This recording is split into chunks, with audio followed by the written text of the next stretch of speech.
Belum resmi bercerai, namun kecantikan Inara Rusli nampaknya telah memikat hati para pria yang amat mendambakan dirinya. Seperti yang terjadi kemarin, Inara yang tengah berada di klinik kecantikan milik Dr. Richard Lee mengaku terkejut usai didatangi oleh seorang pria bernama Yosef.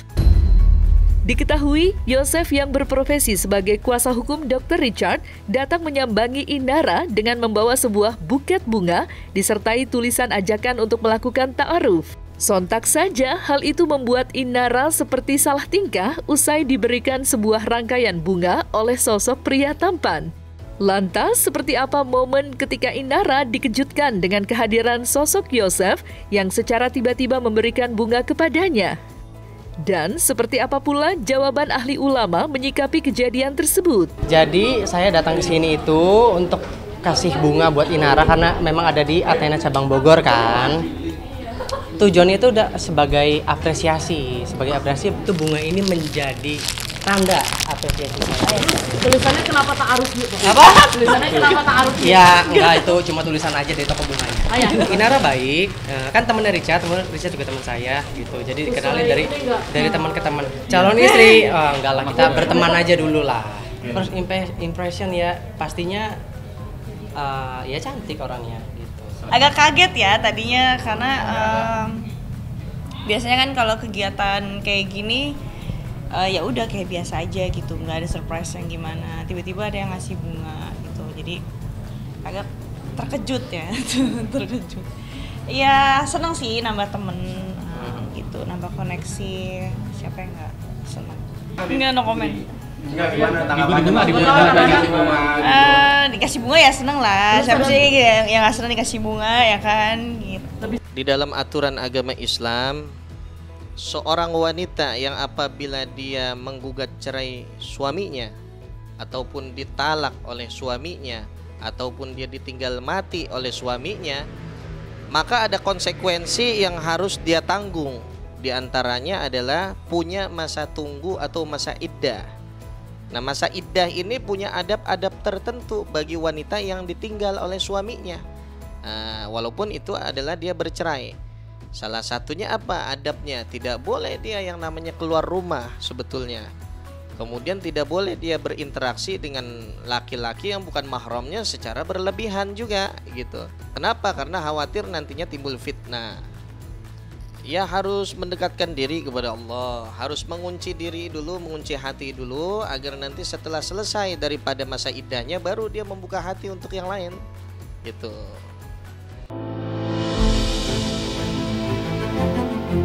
Berbicara soal ta'aruf, nama Inara Rusli baru-baru ini juga tengah ramai menjadi sorotan. Lantaran diketahui sebanyak 400 pria ingin mengajaknya untuk menjalani ta'aruf. Dan yang terbaru, sosok pria yang tak diketahui identitasnya juga dikabarkan telah mengungkapkan ketertarikannya dengan Inara melalui Ustadz Dery Sulaiman.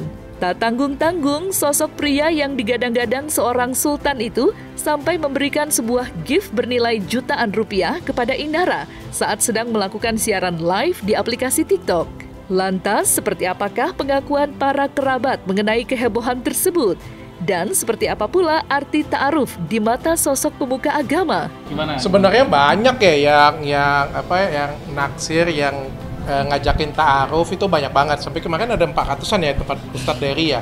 Dan ini Bro Yosef ini sebenarnya salah satu pengacaraku di perusahaanku sebenarnya kan. Banyak ya, terus bercanda-bercanda itu orang-orang di sosial media aku mau komen-komen. Tapi yang serius ada, yang serius baperan bahwa kalau Inara lagi live kirim singa terus kan. Ada tuh Bang. Itu ada tuh beberapa orang yang DM serius banget, memang benar-benar dia juga sudah tinggal meninggal, Ustadz, aku cinta mati sama Inara, apapun aku berikan ke dia. Benar, saya lagi live TikTok, singa berapa guys? 10 juta berapa? Ya, berapa juta? Berapa juta? Berapa tuh, bahaya ya? Aduh, nggak berani ngomong apa-apa, orang mengutuk palu. Kita harus mengenal budi lah. Kalau pacaran mengenal budi itu juga bedanya. Tapi lebih baik begitu Pak Ustadz, maksudnya daripada pacaran apa? Nggak ada pacaran dalam Islam. Tahu aja. Kalau Inara sendiri sudah mulai membuka? Nggak ada, dia aja belum, kita aja belum selesai, orang sertifikat caranya belum keluar gimana gitu. Jadi awalnya Inara doakan aja lah. Inara sekarang udah memegang dunia, ya udahlah. Inara kita doakan aja dia tetap rezekinya lancar, ya karirnya terus bersinar, dijaga Allah dalam hidayah, jauh dari maksiat itu. Ta'aruf itu dari segi bahasa adalah mengenal bagaimana sifat daripada calon suami ataupun calon istri, calon pasangan ya. Nah, dalam ta'aruf ini ada beberapa batasan.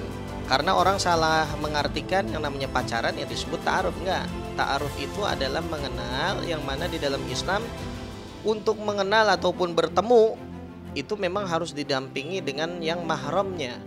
Dan tidak boleh yang namanya berduaan. Zaman sekarang zaman yang kebablasan, banyak yang namanya media sosial, ada layanan yang namanya video call. Nah, itu juga bukan daripada salah satu ta'aruf apabila kita berbicara tentang ta'aruf ya. Jadi ta'aruf itu yang betul-betul menjaga kemurnian daripada masing-masing pasangan agar tetap pada koridornya, tetap terhadap agamanya kan gitu.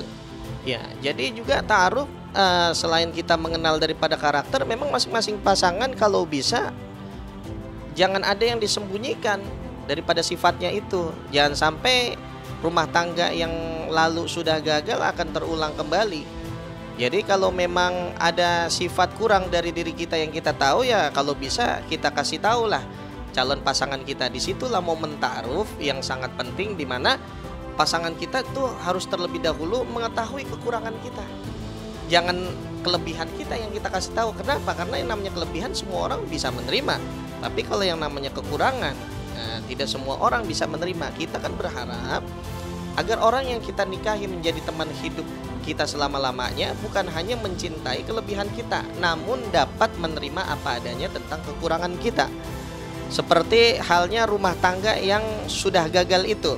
Nah, itu kan salah satunya kan karena ada kekurangan pasangan. Nah, itu harus tahu pasangan itu kekurangannya itu di mana. Sehingga nanti ketika berjalannya rumah tangga, di saat momen ta'aruf kita sudah tahu kekurangan pasangan kita, kita akan lebih belajar untuk menerima dia apa adanya, ataupun kita bisa membimbing dia ke arah yang lebih baik lagi. Kalau memang saat ta'aruf dia tahu pasangannya hobi selingkuh, nah ini kan menjadi apa? Menjadi salah satu wanti-wanti bagi pasangan yang ingin menikahinya. Nah, kalau memang pasangan tersebut akan menjaga dengan baik hubungan, tidak akan berselingkuh lagi. Nah, oleh karenanya saat terjadinya rumah tangga harus dia bimbing baik-baik pasangan yang punya tabiat selingkuh itu. Disitulah momen ta'aruf harus kita manfaatkan dengan sebaik mungkin. Jadi yang harus kita tahu ya sifat karakter, bukan semata-mata yang namanya orang zaman sekarang pacaran taunya semua pacaran disebut ta'aruf. Ya enggak, mohon maaf ya kan, yang namanya sekarang pacaran sudah bablas kemana aja, ujung-ujungnya dibilang ini ta'aruf segala macam. Nah, itu jangan sampai terjadi ya.